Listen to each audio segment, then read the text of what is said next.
माझा सखा आता घरी नाही माझा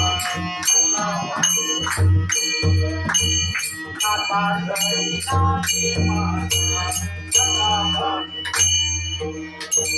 हरी रघुनाथ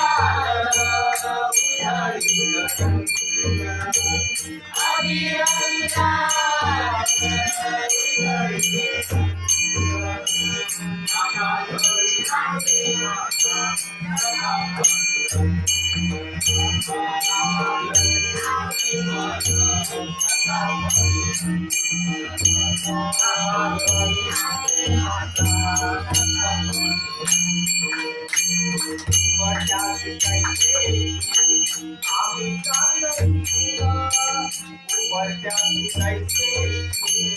आम्ही